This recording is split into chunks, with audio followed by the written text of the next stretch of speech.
Assalamualaikum warahmatullahi wabarakatuh. Perkenalkan, nama saya Wahyu Sri Utami dengan NIM 1916010049. Saya dari kelas Ekonomi Syariah B dengan mata kuliah ke Bank Sentralan bersama dengan Ibu Lucy Adila Arsy, FE FYMSI, untuk memenuhi ujian akhir semester saya. Baiklah, sebagai berikut saya jelaskan materi mengenai ekonomi digital.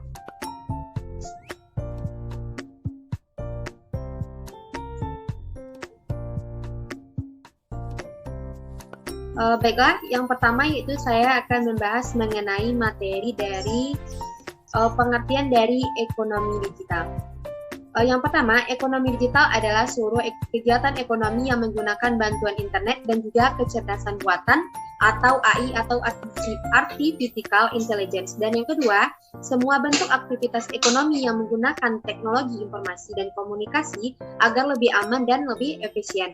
Yang ketiga, ekonomi digital mengacu pada berbagai aktivitas ekonomi yang meliputi penggunaan informasi dan pengetahuan digital sebagai faktor kunci produksi, jaringan informasi modern atau Modern Information Network sebagai ruang aktivitas yang penting dan efektivitas penggerak penting terhadap pertumbuhan produktivitas dan optimalisasi struktural ekonomi.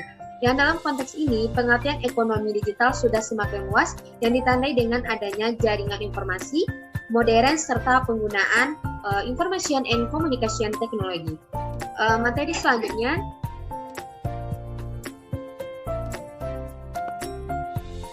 yaitu mengenai kegunaan dari ekonomi digital tersendiri. Yang pertama yaitu aman, di mana dengan ekonomi digital transaksi keuangan menjadi lebih aman, di mana data keluar masuk uang disimpan dengan rapi dan dapat digunakan sewaktu-waktu sebagai bukti untuk menghindari kasus dari penipuan.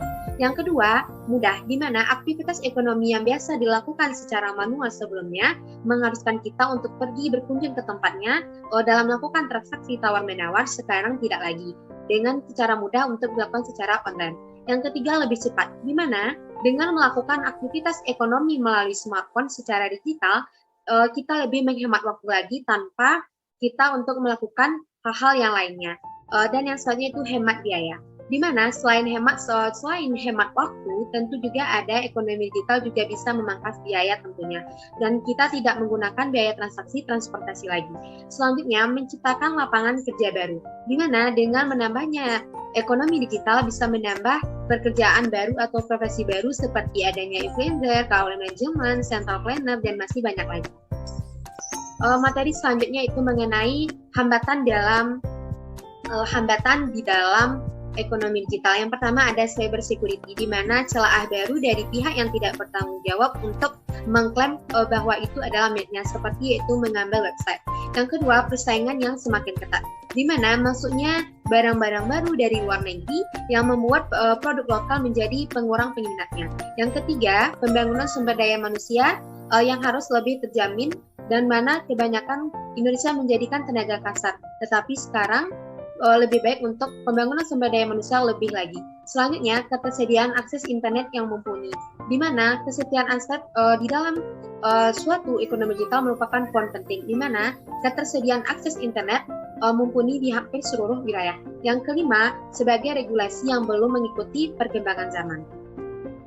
Dan materi selanjutnya yaitu contoh-contoh dalam ekonomi digital. Yang pertama dalam jual beli barang, contohnya dari Tokopedia, Shopee. Dalam transportasinya ada Gojek, ada Grab, dan sistem pembayaran seperti dari asuransi dan lainnya. Selanjutnya dari investasi, seperti kita menabung investasi emas. Selanjutnya yaitu strategi ekonomi digital. Yang pertama, mempercepat digitalisasi bisnis dan industri. Yang kedua, ciptakan peluang setara dan untuk perkembangan dan konektivitas digital. Dan yang ketiga, pembuatan blueprint atau strategi digital yang lebih komprehensif dan terintegrasi. Baiklah, itulah materi mengenai ekonomi digital. Yang pertama, adanya pengertian ekonomi digital, ada contoh ekonomi digital, strategi ekonomi digital, dan ada tahapan dari ekonomi digital itu sendiri. Baiklah, mungkin itu yang dapat saya sampaikan pada hari ini. Lebih terkurang saya mohon maaf. Wabillahi taufiq wal hidayah.